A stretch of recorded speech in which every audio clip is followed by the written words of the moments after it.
everyone, let us see the question. The question says, ovum is not fertilized. Following event will occur. तो यहाँ पे बात हो रही है किसकी? ओवम की, यानी कि एग सेल की. We are talking about ovum यानी कि एग सेल. तो क्वेश्चन में पूछा है कि अगर एग सेल फर्टिलाइज नहीं होता है तो क्या होगा. तो देखो बेटा क्या होगा. Egg cell is there. तो सबसे पहले तो हम यही चाहेंगे कि भाई एग सेल क्या हो, ओवरी से बाहर आए, रिलीज हो जाए into the fallopian tube, and that process is known as ovulation. ठीक है भाई.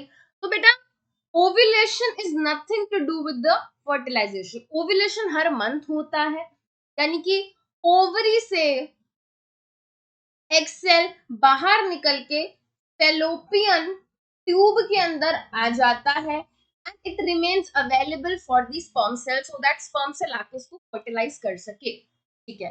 अगर इसको sperm cell आके क्या करता है, fertilize करता है, यानी कि अगर इन दोनों के बीच में fertilization की process होती है बेटा, तो after the fertilization formation होती है zygote की, and zygote फिर बाद में embryo में convert होता है.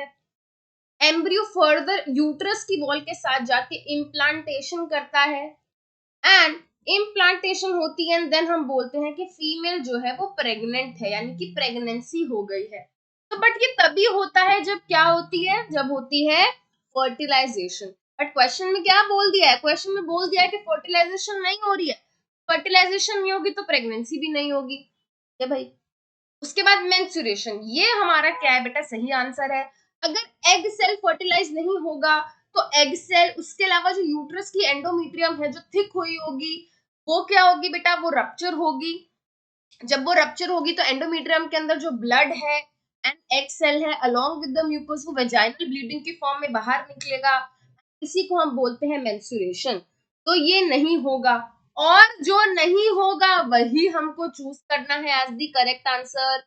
So here my correct answer will be option C, menstruation will occur.